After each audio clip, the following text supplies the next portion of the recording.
Right now, a new bill heading to the governor's desk could crack down on drugged driving. We hear from the Dane County Sheriff about how it works. And we're tracking a big warm-up for Friday and then a big crash by the time we head into Saturday, going on into Sunday. What's involved with that temperature crash? We have snow in the forecast. How much can you expect? I'll let you know. And later, after more than 4 months since the job started, we'll get an update on the John Nolan Drive reconstruction project. And we welcome you to News 3 Now at 6. Good evening. Thanks for watching. I'm Eric Franke. And I'm Sarah Carlson. After the Assembly and the Senate both passed it, a new law enforcement bill sits at the governor's desk. It's legislation that would allow for drug screening during roadside traffic stops. And our Nash Dara has more on how the test works. Nash? Hey, Eric and Sarah, although evidence from a roadside drug test would not be able to be used lawfully against someone in court, it will, however, allow for officers to have more solidified cause for arrest when determining if a driver is under the influence. If signed into law, Wisconsin would join 24 other states that already enforce this proven to be successful screening. The offense is still going to be relied upon the officer's testimony, as well as the lab results of the blood test that will most likely occur after the arrest. As a law enforcement use to establish evidence, it's only been for the last couple of years that more law enforcement agencies are turning to these tests to help determine what is on board a person's system that led to their driving behaviors. Dane County Sheriff Calvin Barrett says a continuous rise in impaired driving due to drugs is one of the many reasons why Wisconsin is catching up with the rest of the country, in what he says is to provide additional resources for deputies to confirm or deny the presence of a legal controlled substance. We have continued to see individuals operating a motor vehicle while impaired due to drugs. If I was sitting at that desk, I would sign this because impaired driving puts our community at risk. As long as there's a detectable amount, that is enough probable cause for the arrest. It doesn't matter how much you can be found guilty of this. The test consists of inserting a swab into the mouth of a suspected individual, gathering a small amount of saliva, which is then inserted into the apparatus, which will give officers a rapid response to help in determining if their observations are worth action. It is a useful test, although it may not be used for conviction. It leads the officer to know what type of qualitative and quantitative test is needed, which will be done through a blood sample and a lab result that would be needed for court. One of the co-authors of the bill, Senator Jesse James, who is also a part of law enforcement, shared with me in a statement, "I am so excited to see this bill get sent to the governor. Signing this bill sends a strong message to our community members back at home that we are taking one more step in the right direction to keep our roads safe from people who drive under the influence." All right, Nash, thank you so much. Monona police say a teenager is in jail after a high-speed intoxicated driving incident. This happened Monday night. An officer saw a pickup going more than 85 miles per hour and swerving across lanes on the Beltline. The driver hit a guardrail and a center divider before exiting at Midvale Boulevard and then stopping near Tacoma Road. Officers took the 19-year-old into custody, and he is being held in the Dane County Jail for possible charges of OWI, attempting eluding, and other traffic violations. A man is dead after an ATV crash. This happened in the town of Rutland. The Dane County Sheriff's Office says a 55-year-old man was driving the ATV on private property near State Highway 138. This was just after 7 last night. That vehicle rolled in a cornfield, throwing the driver. The victim suffered a serious head injury and was pronounced dead at the scene. He was reportedly not wearing a helmet, and they say alcohol appears to have been a factor in that crash. Today, Attorney General Josh Kaul was in the hot seat as lawmakers took testimony in a committee specifically set up to investigate his department. The special committee was created by Republicans to investigate external influences on the Wisconsin Department of Justice. The committee largely discussed the Attorney General's use of special prosecutors from the New York University State Impact Center. Both the Republican chair of the committee and the Attorney General held press conferences afterward. The public still lacks transparency into the full scope of their work, which included partisan advocacy unrelated to their routine work in Wisconsin. Wisconsin's Department of Justice should answer to the people of this state, not to outside interests. I'm confident there was, in fact, no indication of any case that these fellows had worked on where there was any sort of outside influence that plausibly could be alleged in those cases. And this is clearly an exercise in political theater, not a substantive exercise. The committee is made up of 4 Republicans and 2 Democrats. They will issue a final report and recommendation by April 14th. Vice President J.D. Vance will be visiting Wisconsin tomorrow. The vice president is scheduled to speak at a machining facility up in Plover. This will mark the vice president's first visit to Wisconsin this year. He last traveled to the state back in August of 2025 when he spoke in support of the One Big Beautiful Bill in La Crosse. To weather now, sunny skies today, and it sounds like warmer weather on the way. We have our chief meteorologist, Alex Harrington, with the forecast. Indeed, those sunny skies were pretty nice, even though temperatures today were fairly close to normal. But boy, we've got even better temperatures in the forecast. We've got 25 right now here for Madison, areas off towards the east, 27 for areas off towards the west. It's taken a nosedive pretty quickly, 3 to 5 degrees in just the course of an hour. But as we zoom on out here in southern Wisconsin, colder to the north up towards Marquette and Green Lake counties, they still have that snowpack from our recent snow. Areas in southwest Wisconsin and in the Madison area in the mid-20s, still up near 30 in Monroe and in Janesville. Temperatures tonight, now not too terribly warm. This is exactly what you would expect tonight, in the teens to near 20. But then here comes the start of that warmer stuff as we head into Thursday. High temperatures in the upper 30s, right around 40 degrees. Clouds will be on the increase. And then get this, as we head into Friday, temperatures in the low to mid 50s. I think that 51 might be a bit underdone here for Madison, but then changes are going to be in the forecast. We're going to have to pay for those 50s because we have a little light snow in the forecast on Saturday. And then there's another price to pay on Friday with temperatures in the 50s. We'll break down how strong the winds will be on Friday, and we'll talk about how much snow we could possibly accumulate on Saturday. That's coming up in just a couple moments. Sounds good. Thanks, Alex. The John Nolan reconstruction project is still underway, and members of the project say it's making good progress. News for Now's Jalen Banks brings us the very latest on the project. Jalen? Eric and Sarah, we are 4 months into the reconstruction of John Nolan Drive. I had the chance to catch up with one of the people who had shaped the vision for what this project would be. The John Nolan reconstruction is well into the second stage of a 2-year, 3-phase project, something the city says has been needed for quite some time. Right now, they're working on roads and bridges on the Monona Bay side and anticipate moving traffic onto the new Lake Monona side this summer. And Aaron Canton, an engineer on the project, says phase 2 will last about a year and that he's encouraged with the progress so far for John Nolan. It's really exciting, especially right now. You're seeing some really major changes. The bridges are in the process of being removed on that old southbound Monona Bay side. That's ongoing, but a lot of the bulk of those old bridges is gone now, and they've even started work on setting up some of the footings, abutments, and piers for the new bridges. In total, 9 bridges will be either built or worked on, as well as substantial enhancements to the shoreline, park space, and roadways along John Nolan, which will unfortunately continue to put strain on local travel. And as we gather more details on some of those closures and all things related to John Nolan, we'll continue to keep you updated both on air and online. Sounds great. Thank you, Jalen. Coming up next, time is running out for nominating the best of Madison. Plus, how some middle school students in Sun Prairie celebrated Black History Month today. Stay with us.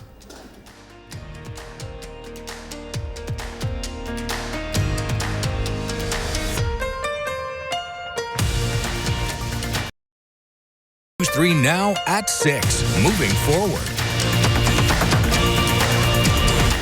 Welcome back, everyone. Today, Prairie View Middle School in Sun Prairie hosted a ceremony as Black History Month comes to an end. Here's a look at how they celebrated. The drumline performed, students sang the Black National Anthem, and talked about the importance of Black history. During the program, students got the opportunity to teach staff members their favorite dance moves.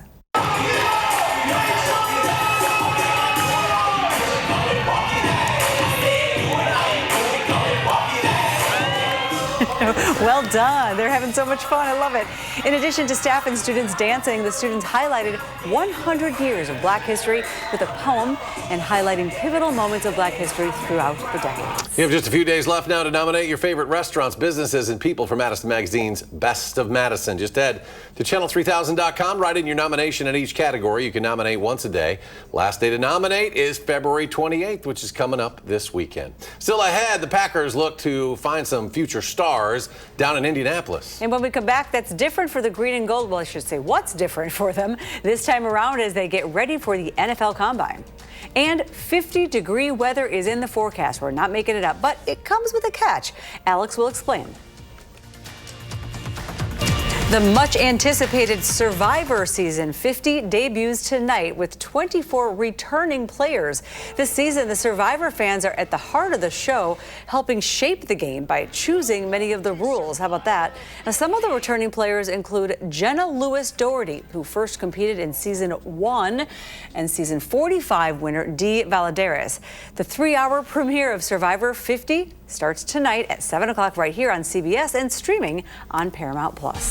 And it sounds like 50-degree weather is back in the forecast, but Alex, we've been talking about a catch. What do you mean by that? Always a little price to pay sometimes as we head out of the winter season and into the spring season. With the 50s on Friday, here's catch number 1. Light snow is in the forecast for Saturday after temperatures in the 50s on Friday, but then there is catch number 2 that we need to talk about as well. We'll dive right into that one right now, and that's look at Friday's wind gusts. They'll start out of the south to southwest. It's going to usher in the warm temperatures, gusting at times upwards of 15 to 30 miles per hour. Then the winds will switch to the northwest. This is part of that first catch. As winds switch to the northwest, that's going to usher in colder temperatures behind a strong cold front on Friday, with winds gusting at times 15 to 30 miles per hour.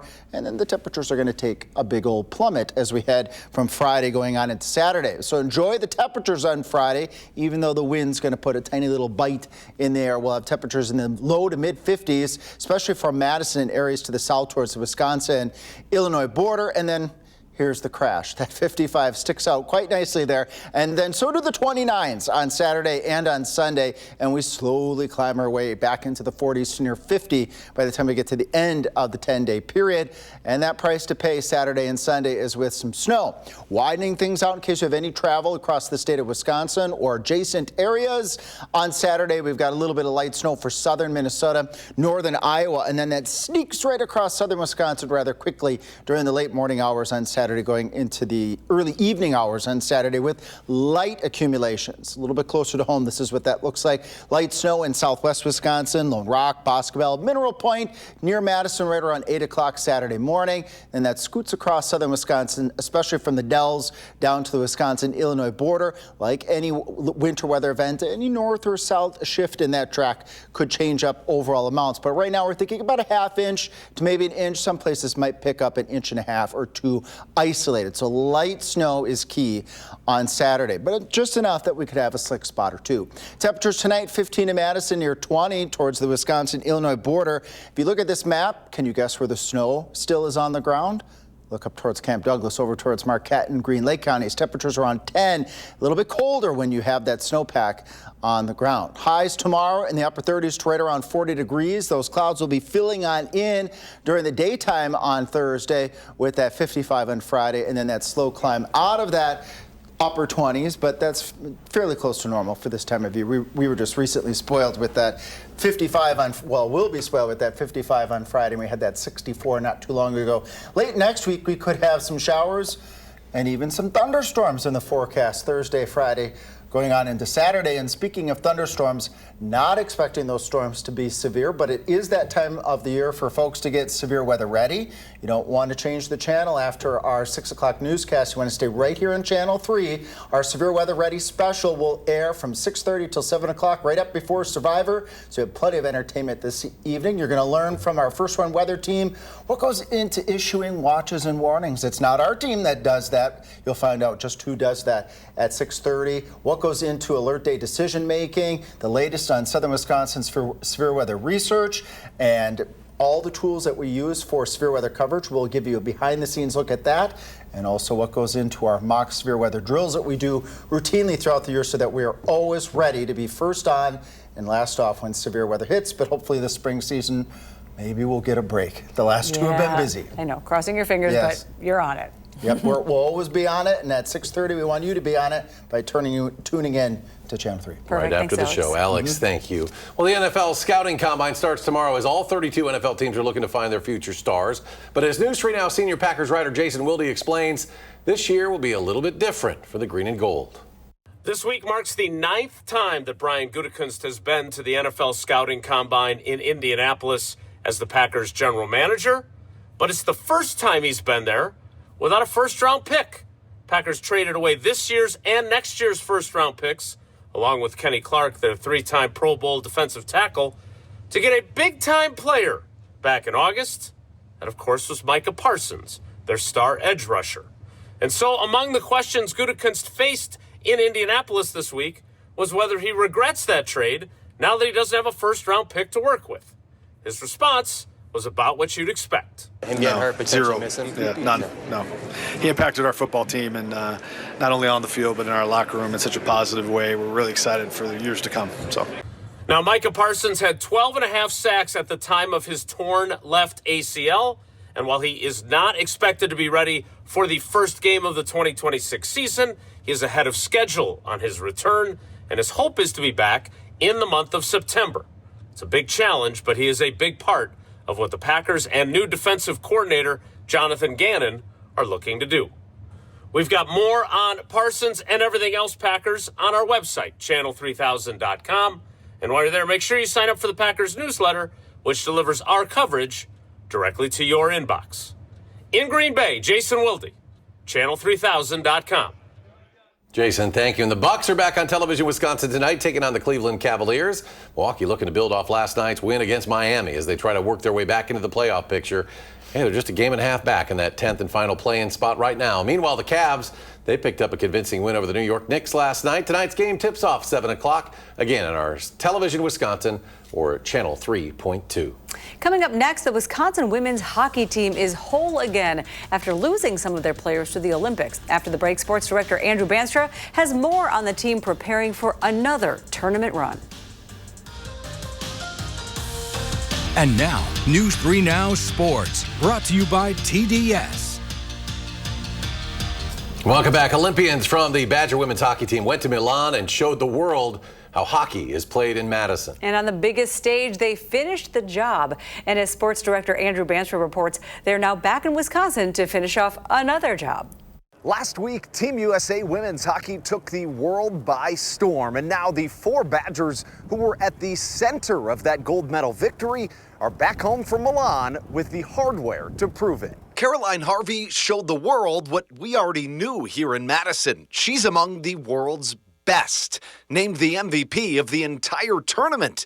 Not that she takes any credit. That's what we went there for, was gold, and I think it was a great team effort. We were playing so united the whole time, and obviously for me it's not something I consider much at all. Playing with amazing teammates alongside, and they're the ones that are making it happen, and I'm just super grateful to be on that world stage with them and be playing the amazing hockey we were, and then obviously leaving with a gold medal around our neck was the cherry on top. Team USA trailed in the final minutes of the gold medal game, coming from behind to beat Canada in overtime, but never lost faith. I never got the energy or the feeling that we weren't going to win and that we weren't going to find a way back. And it's just hard to put into words. It may sound cliche, but we never, ever doubted, as you can tell.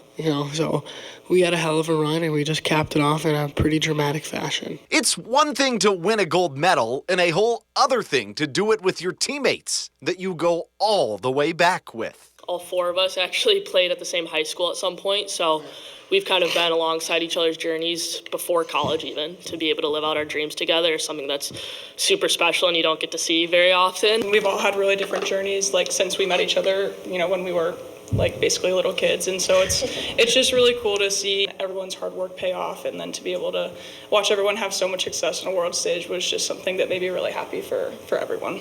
But even after winning a national title and a gold medal in the span of a year, they're still chasing another national championship, starting this weekend. Obviously, we just accomplished an incredible thing, but we have business to take care of here with the team and then with school too. So trying to find a balance of recovering but also staying up to date. But like they mentioned, there's still plenty of unfinished business. The Badgers are back at it on the collegiate stage starting this weekend in the WCHA tournament. And then that next weekend, the semifinals and final will be broadcasted free and over the air on our sister station, Television Wisconsin. For now at LeBon Arena, where the Badgers will play on Friday, Andrew Banstrot, News 3 Sports. Andrew, thank you. And coming up tonight on News 3 Now at 10, after the season premiere of Survivor 50, Attorney General Josh Kaul testifies in front of a special committee that investigated the State Department of Justice. Our political reporter, Ellie LaLiberte, has reaction from the Attorney General and Republicans as well. That's tonight on News 3 Now at 10. And a quick check on our forecast. Yeah, tonight at 10, we will also show how much snow can you expect out of our little snow system on Saturday. It's the price to pay for 55 on Friday.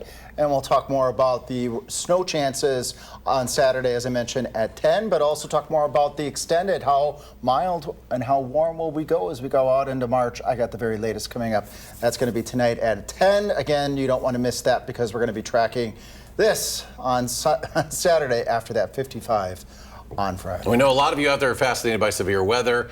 Alex and his team have put together a great special coming up next to get you ready for severe weather season. So Yes. Thanks for joining us at 6. Yeah, be sure to stay tuned, and we can join us again for the news at 10 o'clock.